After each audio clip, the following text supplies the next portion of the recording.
So do we have everybody who's going to be on? No, one's joining us in 10 minutes. Well, are you going to be able to bring them on in 10 minutes?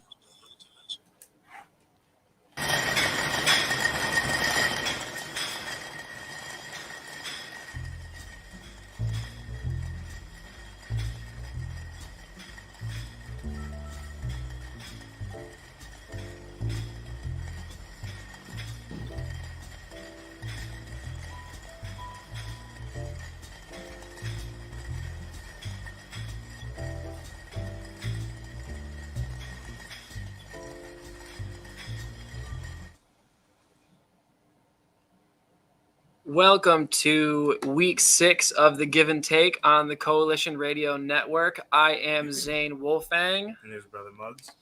We have a full studio today, both virtually and in person. Here to my right is Miss Maggie Massey. She is a teacher at a charter school in Central Falls. And here on your screen is Miss Nika Salazar. Nika, can you introduce yourself?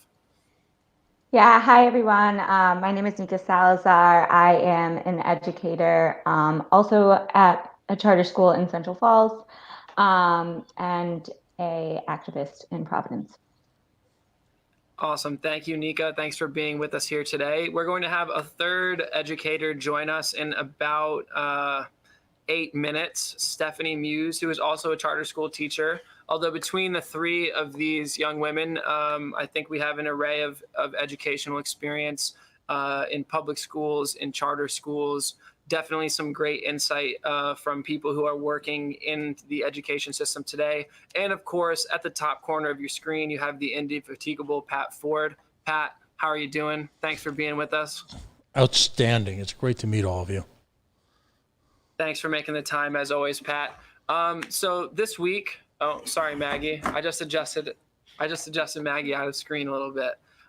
So this week, we're going to talk about two things. Right before Stephanie gets here, we're going to talk about the Black Lives Matter movement locally in Rhode Island. Brother Muggs, I think you can attest to the idea that we've had some significant developments over the past weeks, both in terms of protests and policy.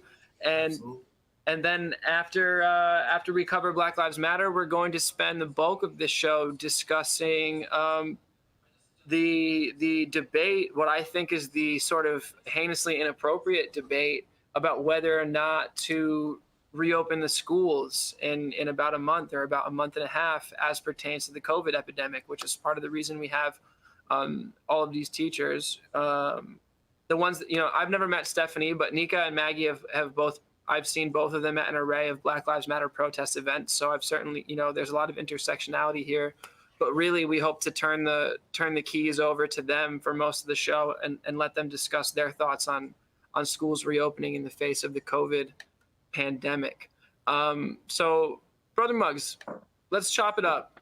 In your mind, sort of the two most significant developments of Black Lives Matter or sort of the civil rights movement in Rhode Island in the past week, the two most significant events? Here in Rhode Island? Yeah. Here in Rhode Island, I know there was a noise rally. A noise rally outside of Governor Gina Raimundo's house. I forgot what day that was. That was anybody who That may was or may Sunday. not have been there care to Sunday. It might have been Sunday. Those of us in this show who may or may not have been at the noise rally on Morris Avenue, we think that it may or may not have happened on Sunday night. Yeah, I think 4 or 5 Providence Police Patrol officers and 3 or 4 state cops probably think that it may or may not have happened on Sunday as well, judging from the turnout that I may or may not have seen outside the governor's house after the fireworks went off. Okay, Yeah. So there was that. And then 1 second, Muggs. Stephanie, welcome. We're getting into it about Black Lives Matter. Hang tight for like 2 minutes, and then we'll have you introduce yourself, okay? Thanks for joining us. Thank you. yeah, so that was the first, and then the second, I would say more along the lines of like policy was the proposed reparations executive order signed by the mayor of Providence. Right. I would have said as well that was huge news. Probably everyone on this call is aware, but I don't know if all of our coalition listeners are aware that Mayor Jorge Elorza of Providence issued a statement and is officially beginning a process with a mind towards distributing reparations to Black Rhode Islanders and Rhode Islanders of Native American ancestry. So we had the noise rally at Gina's. Go ahead, Pat. Conservative Talk Radio is actually in a state of what are they all twisted up about? Pat, are you hearing me? Oh, I am. We had a little bit of tech there. So yeah, no, Conservative Talk Radio is in a state of complete meltdown. I'm thinking of going around tonight and just posting on a variety of businesses on the east side that their business is actually subject to take over next month in order to provide reparations, just so I can complete the complete irrational reaction to this. Okay, just go to a variety of places. There's a couple of Trump businesses I know. You know, the liberals on the east side should be happy to turn over. I feel like they're probably advocating for these things in the digital space anyway. Before, Muggs and I have sort of differing opinions on the noise rally that occurred in terms of whether or not it was effective, and I think a few others in the chat may have opinions as well. But I do want to ask Stephanie Muse, who just joined us, to introduce herself, and then I want to ask Maggie Massey, who has been with us from the beginning, to pile on with the introductions and introduce herself as well. Stephanie, can you tell our listeners who you are and what you do? Sure. Hi, I'm Stephanie Muse, and I'm a fourth grade teacher at a public charter school in Central Falls, Rhode Island, and I live in East Providence. Great. Maggie, can you let us know? Give us the rundown. Yes, I'm Maggie Massey. I teach fifth grade at the same public charter school in Central Falls, and I live in Pawtucket. Awesome. I just wanted everybody to know, who is weighing in as we maybe get into it right here. And all of my teachers, feel free to jump in here. You don't have to raise your hand. So I want to establish like the basic outlines here.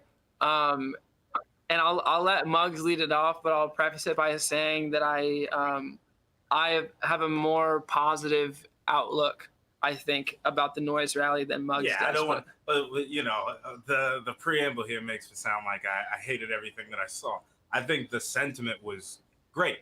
I think that going to Morris Avenue with people to make noise, to keep up the neighbors, to cause disruption was great sentiment. I was with it. However, the execution was not effective. For what why do you say that? In terms, like, what do you actually hold on, this is a good, I like where you brought us. I see people listening attentively on screen here, and I want to ask, maybe open this up to the digital room. What was the point of the noise rally? Like, how are we gauging its effectiveness? Like, what was the objective? Maybe Nico, could, like, in your mind, what would be the objective of that sort of small but very noticeable action that sort of targeted that particular noise rally, let's say? Like, what do you think was like the objective of that action?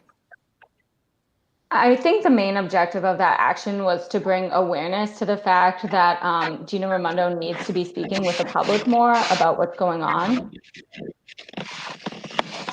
Sorry, you guys getting... Okay. I think Stephanie's just getting more comfortable. Okay. Cool. Yeah, sorry. I'm used to crappy internet connections. It didn't faze me. But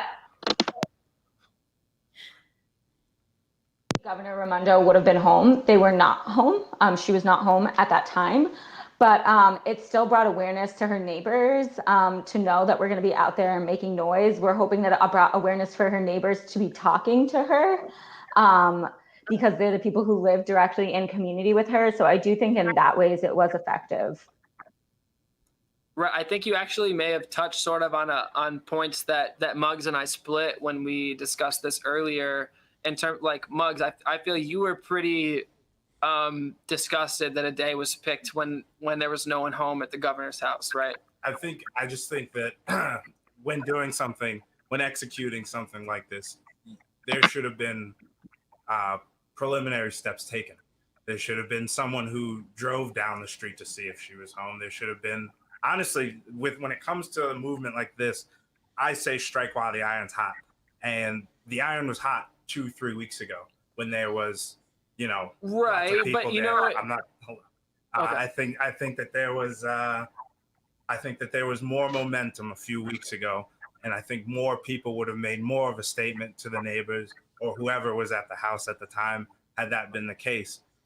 The turnout, I don't think, was enough to really make that statement that was originally thought to be. I thought the original thought that was going into doing this. You know what I mean? I can grant you that. I was I feel okay saying this. I don't care. I was an early advocate of marching on the governor's house. Yeah. I feel I've been saying this. I feel like I've been saying this. Yeah. For weeks, but not in like a organizing the troops way, like over a beer to a friend. So I'm not, and that's what I was gonna get at is like in terms of striking while the iron's hot. Like the other way to look is it's kind of hard to. It turns out it's a bit hard to get a group of people to go march on the governor's house when it actually gets down to it and to like plan it and execute it. It wasn't hard to get people to march City Hall when there was all those people out there that day. Oh, you mean like in that moment? It should have been instead of passing the State House, instead of passing City Hall, instead of passing the police station, it should have been like, we're going to Morris Avenue. Right, I can see that. What I was thinking about today, so I've been doing some side work, landscaping in the mornings. Okay, no shame in my game. It's nice out, Okay. And we were up there on the east side, closer to like the Summit neighborhood, like almost to Pawtucket, almost to like Pidge and Ridge Ave, which is like a great Providence Pawtucket oddity. And one thing that I was thinking about, the guy that I was like sort of being an assistant to picked up some more business from a woman who was walking her dogs down the street and saw the guy and was like, oh, you do landscaping. Oh, you know what I mean? In terms of like, I think there's a strong word of mouth activity and like a strong sense of community in the East Side amongst the moneyed classes of the East Side. I do think that the noise rally was effective because I'm sure everyone in the East Side was buzzing with their friends about it by the next morning, even though Raimondo wasn't there. Like, oh my God, there were protesters. And like, there were probably people who were very sympathetic to it. There are probably people who weren't. There are probably people who pretend to be sympathetic to it publicly, but now had to reconcile with the fact that they were uncomfortable with Black citizens of Providence on their street. It was all well and good to go meet the Black people on neutral ground at the State House and wave a sign, but now they're kind of standing in my lawn on Morris Ave, and I'm kind of nervous and I'm kind of glad that the police came, and that makes me feel guilty. So I do think people who were out there though, there was, I'm not going to be ashamed of this. I was there. I did see this, and it was good to be there. The people who came out seemed to be in all support. I didn't see many neighbors that were perturbed. There weren't, that seething look. There was one neighbor who came out trying to tell organizers that she wasn't home, being like, hey, look, like I love what you guys are doing. I support what you're doing, but she's not there. Other questions that I received that night were, what was the point of this? What was the drive at this? And some say like, oh yeah, it's to get the neighbors, but no, the goal was to get to the governor. She wasn't there. That's, Nika or Stephanie, do you guys have maybe some thoughts percolating on Muggs' take on the noise rally? I mean, no. I firmly stand that we should make as much noise as possible outside Governor Raimondo's house for as long as possible. I don't think there's any. It seems unproductive to weigh how effective it was.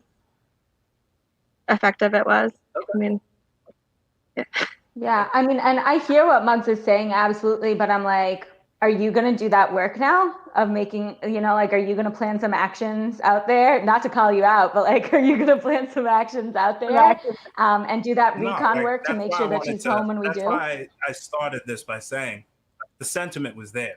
It was good. I loved seeing that the heads were right. You did say that. up, you came out, right? You came out and you did give credit to the, right? Not only did you give credit now to the initiative, but at the time, even though you were skeptical, you went, you made it there. So I respect that. I don't think that you're trashing the movement, but I understand what Stephanie's saying about the shoulda, coulda, woulda thing. I felt also that the movement was sputtering a bit in Rhode Island in terms of lacking a direction regarding policy objectives or a clear demand in terms of what amount of defunding the police we want and what that money is going to be reallocated to, right? I also feel that, I don't think that the movement is again a roaring flame, but I think that the noise rally was a more, in a very mild, apathetically provident sort of way, was a more radical action. And it wasn't the most immense thing that happened, but it was better than it never happening. And it gave me a little bit new life, to see that people actually came out and did it. Because we rolled up to the neighborhood beforehand and it seemed very quiet. And we were like, oh, maybe it's a bust.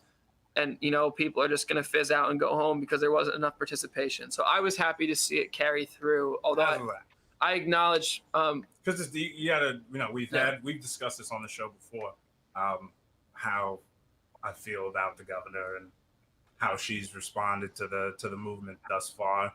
I was kind of disgusted the day that there was 10,000 people out there and she waited till there was 200.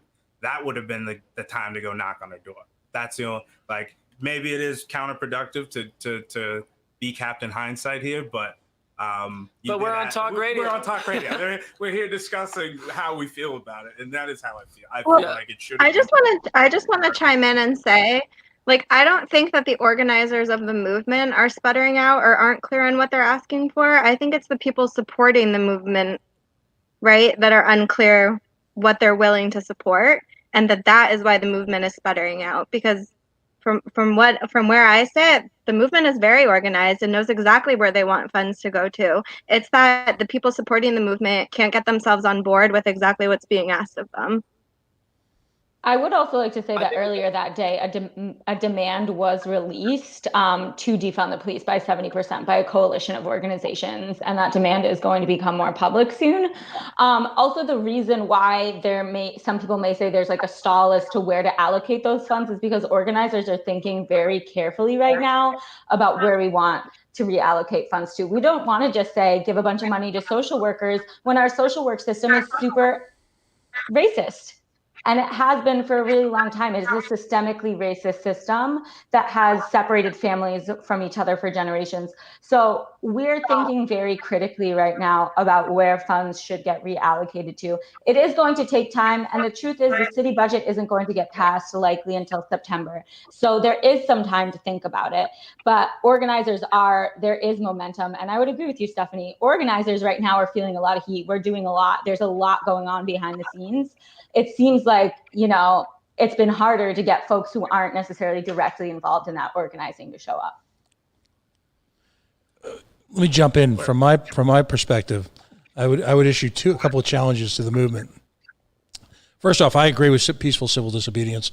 I think it's highly appropriate that folks were out there, and making noise is exactly what has to be done. The challenge in any movement is to get folks to show up. I can tell you that from the movements that I'm involved in. You have a hardcore critical mass, and then getting folks to be blunt, to get off their ass and repeatedly show up and actually make a commitment is hard. It takes time. I will never criticize anyone for that. But the two things that I think that need to happen, number one, the response, if you will, of the normies, the normie people out there, the folks who, despite being shat upon by this government for generations. This is nothing new. Leapt to the defense and said it was inappropriate. I could hear them tutting around the room that it was inappropriate to show up at someone's household and maybe disturb their children, to which I say bullshit. It's highly appropriate because the only way that you're going to get movement is to push people out of their comfort zones. Civil disobedience does that. Right, And the people on Morris Ave are afraid that do we scare their servant? We scared the wait staff. When we, well, you know what I mean? Like, well, you scared the squares, and I think that's a great first step. But you also have to find outlets. You don't have to do anything. I'm a libertarian, but you should try to find outlets in the quote unquote normie world to amplify why you're doing it, how you're doing it, and that you're going to continue to do it. And we have to normalize. The only thing we should be normalizing in this state right now is protest. My other quick comment is I don't believe in defunding the police. I believe in ending the police. And I would just say from one person's perspective that always shoot high and work to accept or find common ground on what will actually happen. But I think a movement should be made to end the police, not defund them. That's just my thoughts. It also makes me think, like, how social is the governor with her neighbors? Like, how, as much as, you know, the noise was great. You could hear it from 2 blocks away. Cars beeping, pots being banged. You know, I didn't personally see the fireworks or hear the fireworks, but there was enough noise there that you could hear it from 2 blocks away. for sure. But it makes me think, like, you know, how social is our governor with her neighbors? Do they talk? Do they sit down? Like, are they neighborly? Yeah, I'll tell you exactly. Okay, so my first job out of college, which I quit, was a sort of disastrous stint as a campaign manager for a candidate in District 4. And Aaron Regenberg wiped the floor with her, and he still serves as the rep in District 4 to this day. But I ran a couple of very bougie fundraisers on Power Street and way back there on Elm Grove, right? So I'll tell you exactly when the neighbors sit down with Gina Raimondo is when they've paid $600 a plate to sit down with her at a campaign fundraiser, and they all also own businesses, a landscaping business in Cranston and a restaurant in Johnston and a quarry here and whatever, right? So like, yeah, maybe they might all, you know, fuck off from each other and just watch HBO, you know, for 90% of their time living on Morris Ave. But in campaign season, they go to each other's houses and they dress up and they write each other's checks and they pat each other's backs, right? So if there's a dude that's that's contributing to campaigns out there on Morris Ave and he likes to go to bed at 7:30 p.m., you know, and the activists are showing up at 10:30 p.m. every week and banging pots and pans, he's going to remember it when some, you know, minimum wage schlep that just graduated from Rhode Island College comes and invites him to go write a check at Gina Raimondo's fundraiser. I would suggest maybe for organizers next time to do it later as well. Because if we're going to say no sleep, I don't think many were sleeping at 8:30. But that would have been dope. And it would have been more of a surprise. I think it would have just like, yeah, it was like dusk. I felt it caught neighborhood curiosity. I don't know. I would have said there was a decent amount of neighbors that strolled through or came out. Came through either on their regular drive or walk out. You always want to coordinate an event like this with evening news coverage. If the news was on at 11 o'clock, that's when you should have let a couple of reporters know ahead of time. Hey, join us down at the Gov's house. Hey, neighbor. And done it so that they could do it live on the news. That's just another suggestion. Right.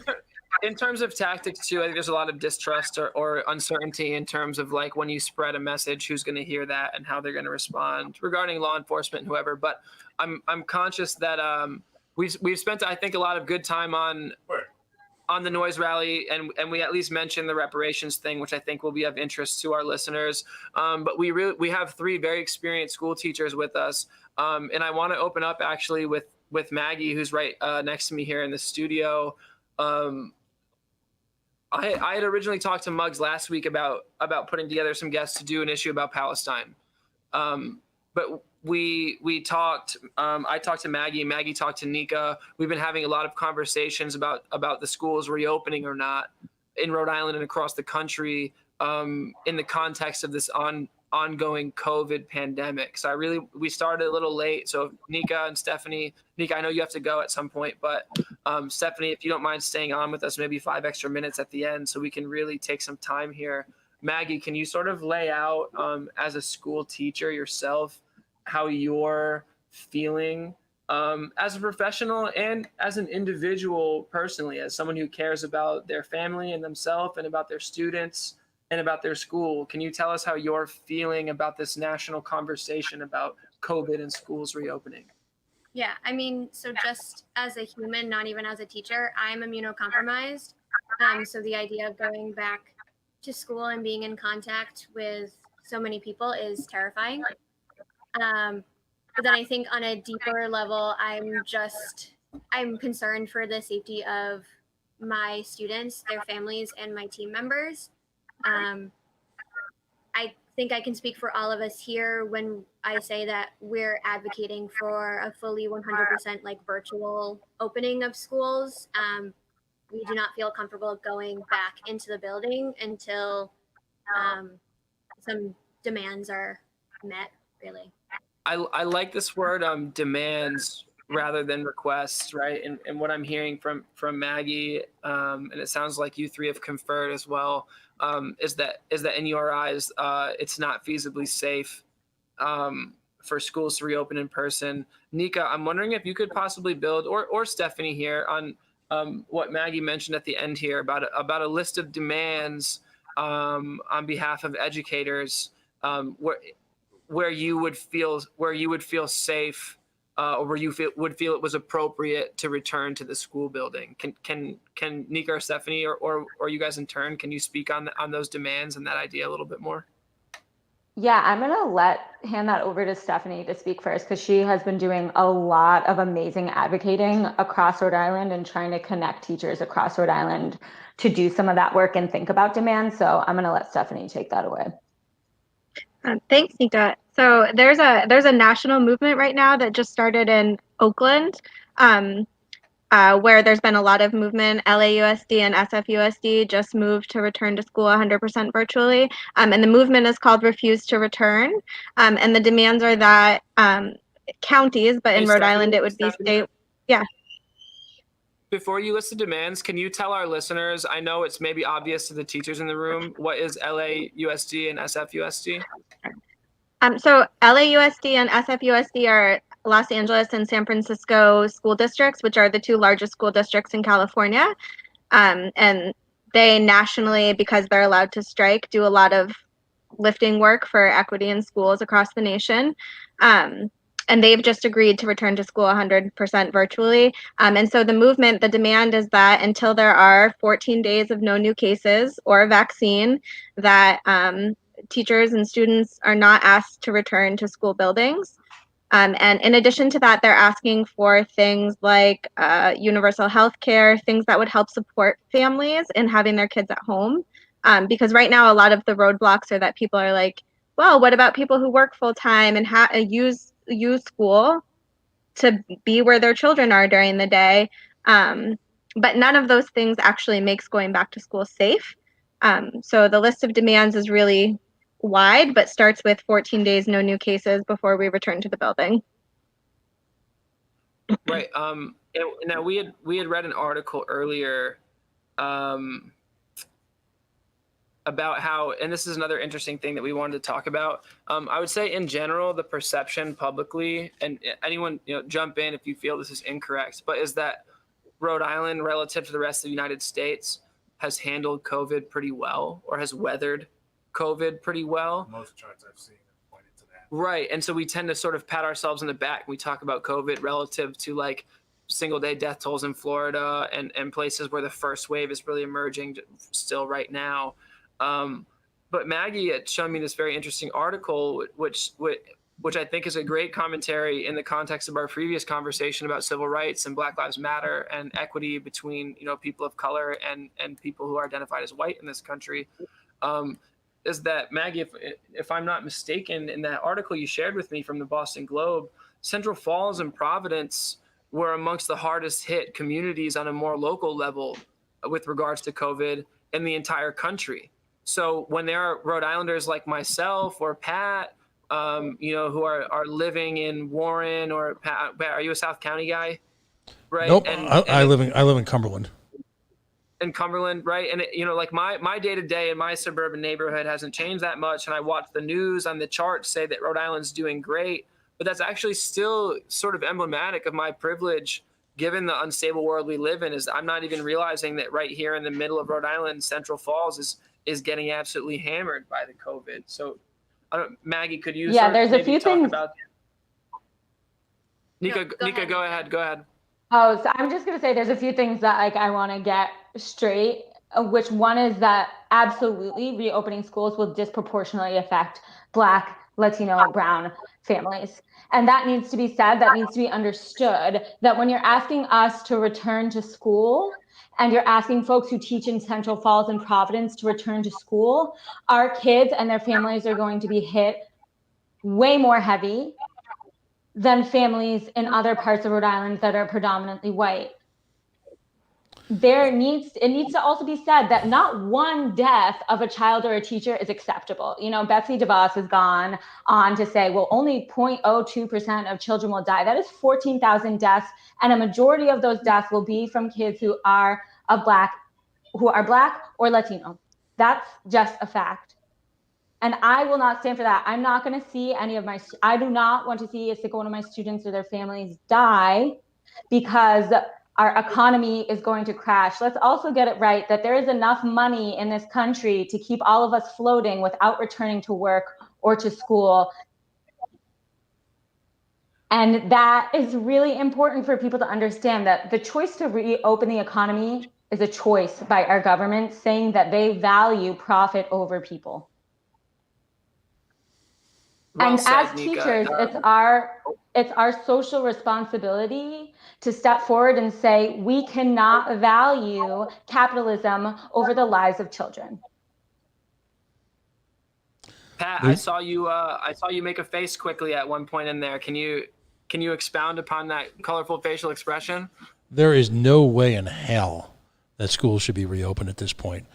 First off, let me talk about COVIDiots. The COVIDiots are running our government. First off, it became clear early on that cities were filled with people in close quarters, both for social reasons, sometimes as a function of their heritage, as well as economic reasons. We're clearly the first in line after our nursing home elderly to be on the firing line, if you will, of COVID.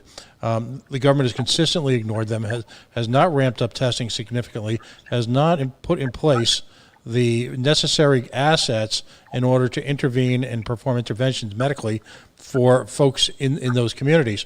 And I say that, it's funny because I'm a libertarian, right? I'm a free market guy. But I'll just point out that the government in Rhode Island actively worked to block individually owned medical centers throughout this state. Drive around and you won't see many of these minute clinics or these units, which could have at least intervened on a neighborhood level for that. So the first problem is that the state continues to ignore people who are marginalized with regard to testing. The school systems are in physically, spiritually, and morally in a state of collapse, and that's, my wife's a teacher, by the way, so that has nothing to do with the teaching staff. It's the incredible over-reliance on supplementing bureaucrats, administrators, et cetera, et cetera, et cetera. So our schools were in terrible shape to begin with. The notion that without the type of, let me be blunt and get to the point. The state spent a fortune creating a workplace for our General Assembly so that they could be safe from each other. What has the state done on behalf of our children so that they can be safe in these times? Doesn't the Speaker of the House, he has like a plexiglass covering that had a ridiculous price tag on it. Yeah, although even with regards to this sort of Mr. Magoo type of boomerang 1960s cartoon world that we're building to make it seem okay that every kid can be Bubble Boy for the school day.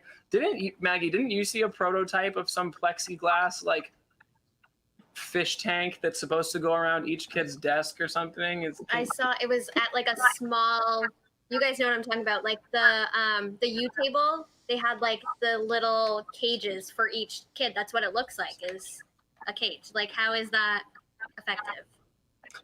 It's not. My wife spent it. I want to hop in real quick. I almost feel guilty as the host of a show, entertaining a conversation about reopening schools as if it's a balanced and two-sided conversation. And I feel bad for teachers that they have to constantly entertain that with people that they care about and who are sincere when it's so maddening, right? I'm sure there are parents. We saw a survey from the Coventry Public School District, 50% of parents want to go back in person. Maggie pointed out, but they didn't ask the parents why that was, right? Because they need the school for daycare, essentially, because they're at risk of, because the economy reopening is squeezing working class people, right, to choose between the health and safety of their child and making a living. I don't know where I was going with this point in the beginning of it after I got through like the three. There are lots of people right now in those conversations, like in terms of having a two-sided conversation. Like there are lots of people bringing up, well, what about the kids who are abused at home? What about the kids whose school is a safe space for them? And unfortunately, for lots of kids, school is anything but a safe space for them and hasn't been for a long time. And nobody cared about those children until right now, when caring about those children meant that we could send them back into school buildings. And a lot of these, like, idea of like school not being a safe space for kids, because I think that's a common sort of cultural perception, is that like our public education provides that safety net for the kids who aren't getting something at home, and you seem to be sort of debunking that pretty bluntly. Can you speak a little bit more on that for our listeners? I mean, like nationally and locally, just in Providence, the Providence Student Union, and Nika, you probably know more about this than me. If you want to speak on it, please do. Like school resource officers in schools are a problem in Providence right now, and nationally in schools right now. And there's a lot of data to show that having police officers in schools, SROs they're called, is damaging to students, especially students of color, Black and Latino students. And nobody cares about that until caring about students being traumatized means that we can put them back in school and it's profitable for the economy. Yeah, to build on that, most of these schools that have SROs in them don't have the correct amount of counselors. Like part of what PSU is working for is a petition that, at Mount Pleasant, it's a petition to remove SROs from schools, but also that Mount Pleasant needs more funding and they need more social workers there. Even though I did talk earlier about how social work can be a really racist institution, kids still do need counselors. And there's a lot of kids who are experiencing mental health issues, just like what we see play out in quote unquote, the real world, right? Where folks who are met by police officers when they're having a mental health issue, there's not great outcomes. The same thing happens for kids that are in school. If you're met by an SRO while you're having a mental health issue in school, that makes that school setting extremely unsafe for you. So also plug, please, if you're listening, go check out the Google PSU, go sign their petitions. They've been trying to do this work for a really long time before it was a hot topic in people's minds. So please support Nika, the work let me just build on that shout out, and I think Muggs wants to jump in. PSU, for those of you listening, is not Penn State University; it's Providence Student Union, which I'm sure the activist crowd is like, yeah, no shit. But I really, the give and take is an intellectual sort of exchange, and hopefully, your voice is being heard by people who hadn't heard you previously. So anytime, I asked Stephanie about her acronym as well. Just want to make sure. Don't want to assume that people know what these acronyms mean. Yeah, I have a question for both Nika and Stephanie. I've heard this conversation before about getting SROs out of schools, and I completely agree with it. I went to a school with cops in it, and showing up late could mean getting searched. You know what I mean? Depending on what they thought you were doing for being late. My question is, though, in this conversation that I've heard before, people bring up the example of the school on, I think it's Cranston, the corner of Westminster and Cranston. There was a shooting outside. Central. It's not Central. There's one across the street. PCTA or Classical. Yeah. There was a young man was killed outside of the school.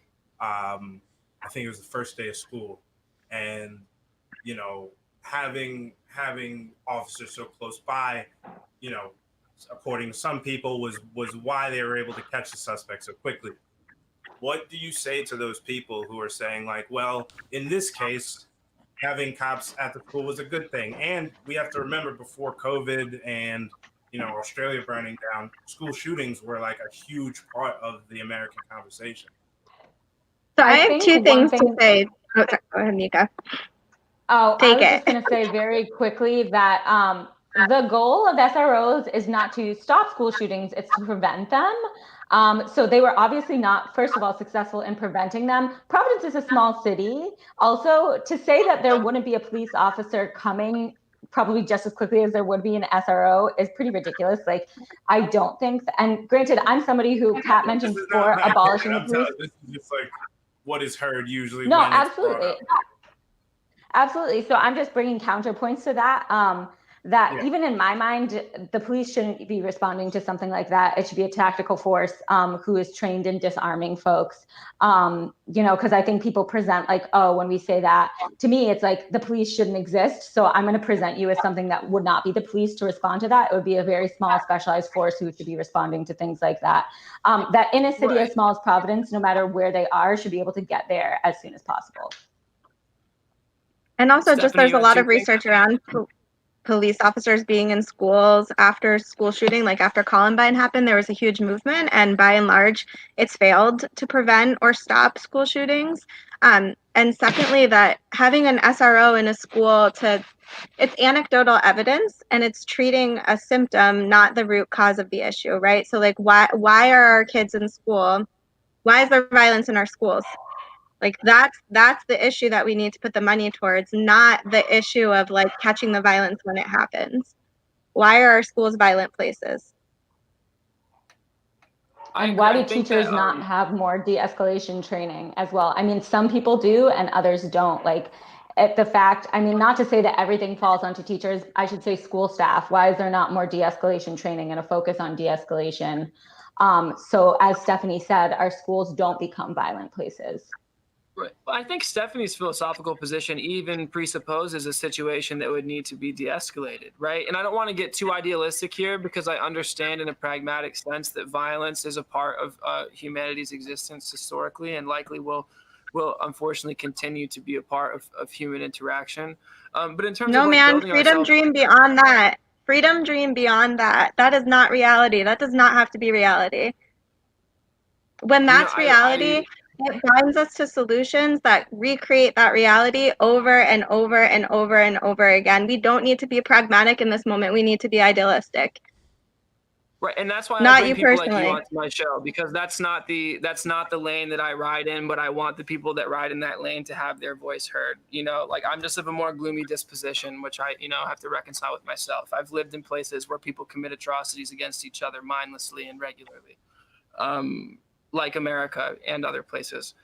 So, but I do hope, and like Stephanie's like very idealistic statement here is actually what I was getting at, is that when you're really thinking about the type of teachers that you have and the type of staff that you have and the type of students that you're training, right? They're not getting into situations that need to be de-escalated, right? They're not at the brink of somebody shooting everyone in the school because they have been teachers. Like our society has delivered a framework of conflict resolution and sort of critical thinking and analysis and emotional self-awareness that equips individuals to deal with adverse situations without fucking each other up, right? And to me, that's like where we're just like abysmally failing and not even having a conversation, right? Including a whole lot of positions I agree with on the left and positions I hate on the right.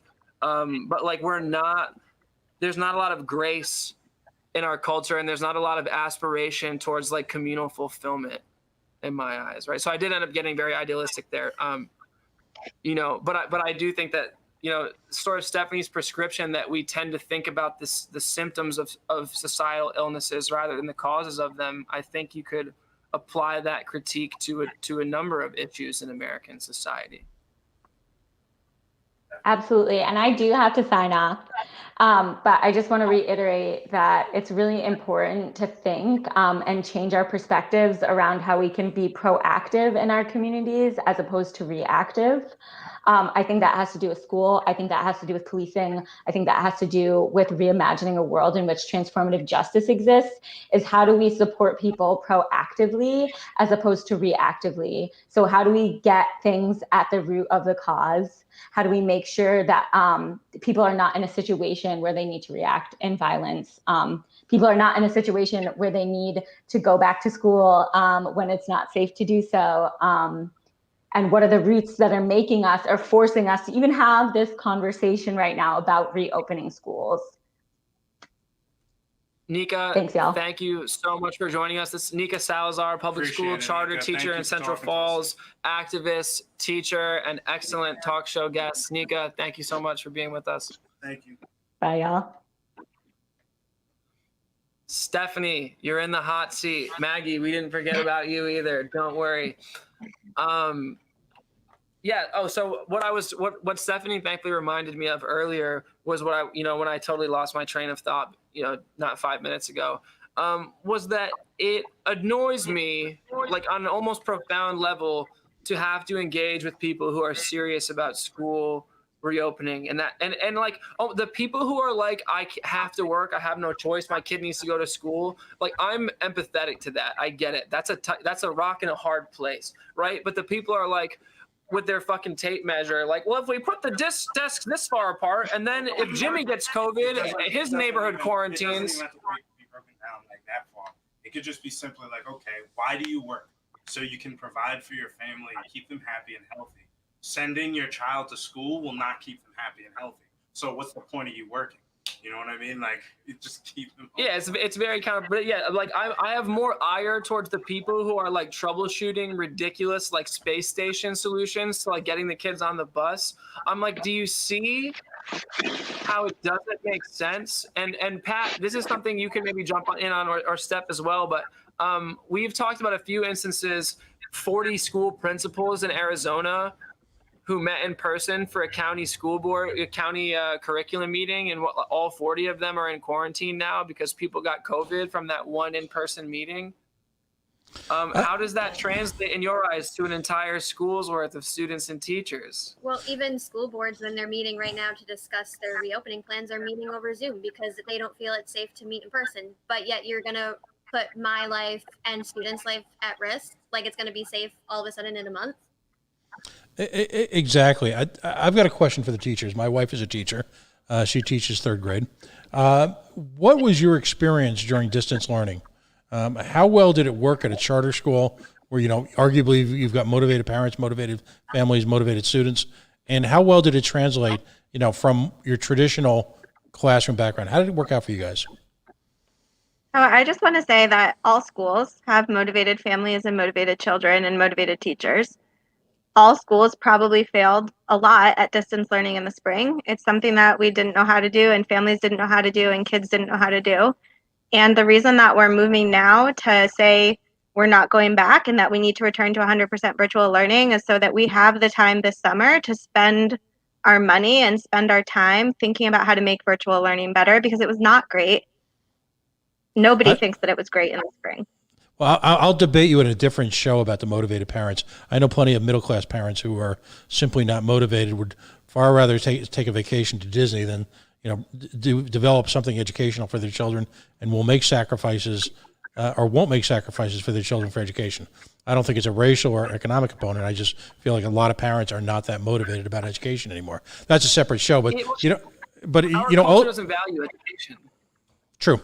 Our culture values prestige. Our culture values credentials from institutions that have a name brand value. But I don't know that our culture at large values education. And so I find it hard to blame parents and students who are generationally been offered a garbage product in terms of the education system, right? Like they were fed garbage, right? And then when they regurgitate it back, it's somehow their fault, right? Well, I think that's kind of shit.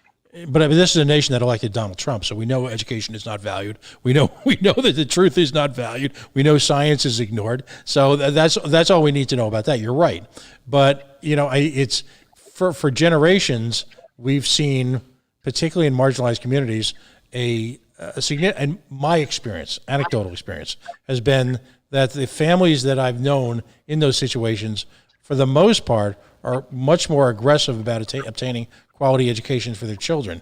That's a generalization. That's my life experience.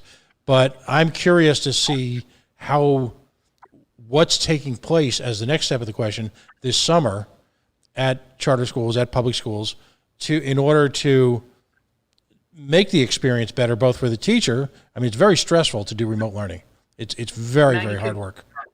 Could you talk about your experience doing remote learning in summer school as compared to how you were doing with it either when you first, Stephanie, I think quite frankly pointed out that, it's unreasonable to expect Absolutely. parents, students, and teachers to be excellent at distance learning when it's new for all of them. So maybe, but my impression from you off radio has been that you've seen some positives in summer school. So maybe you could talk about that continued distance learning experience. Yeah, Steph is teaching summer school as well, so she can probably add on to what I'm going to say. But yeah, I think we learned a bit about what works best for our kids during the last few months of distance learning.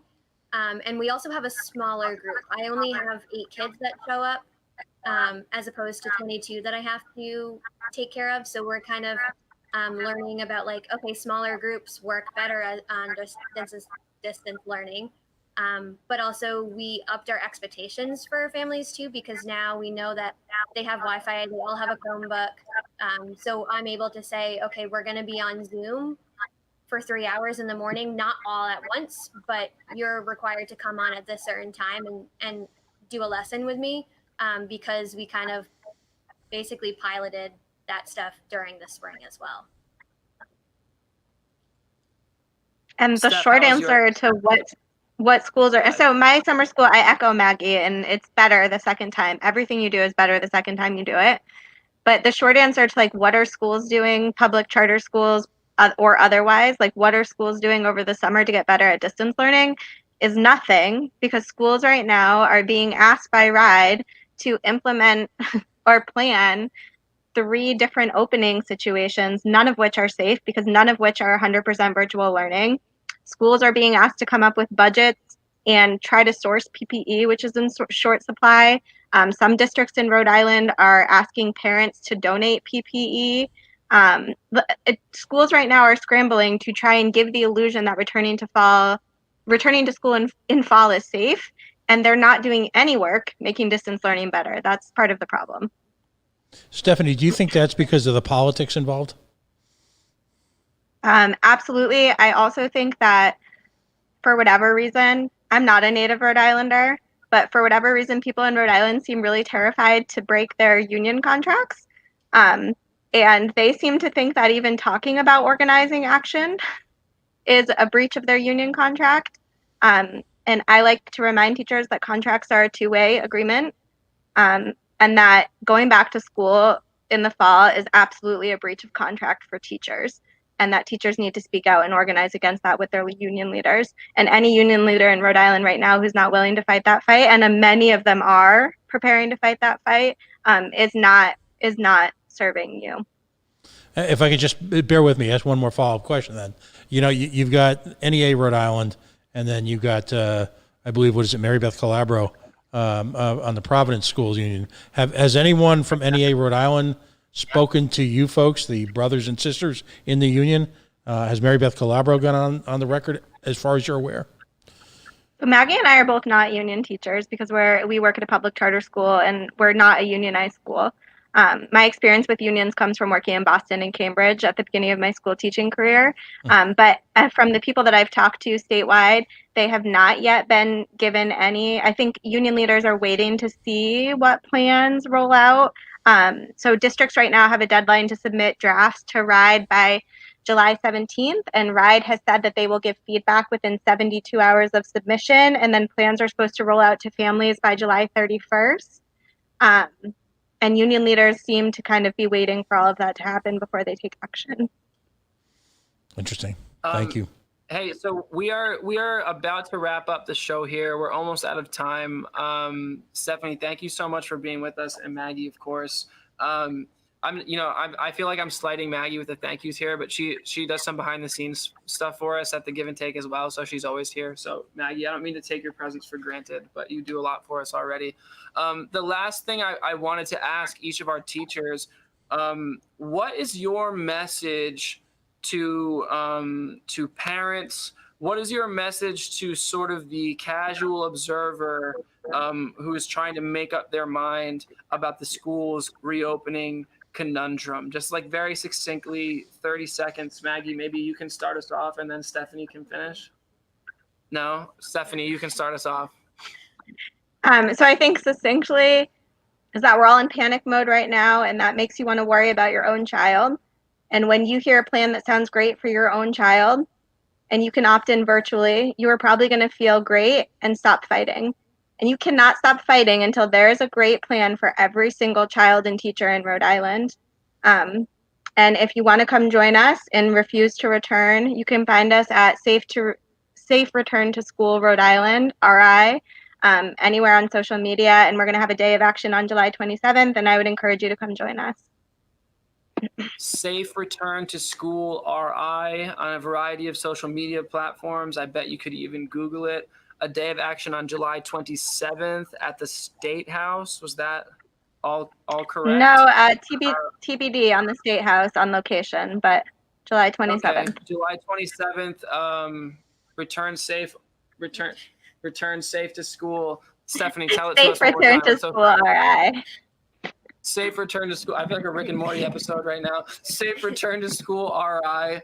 Thank you so much, Stephanie Muse. Pat Ford, thank you so much. Brother Muggs, Maggie Massey. This has been week 6 of the Give and Take here in Little Rhodey. Thank you, everybody, so much. Have a good night. Good night, buddy. Thanks for having me.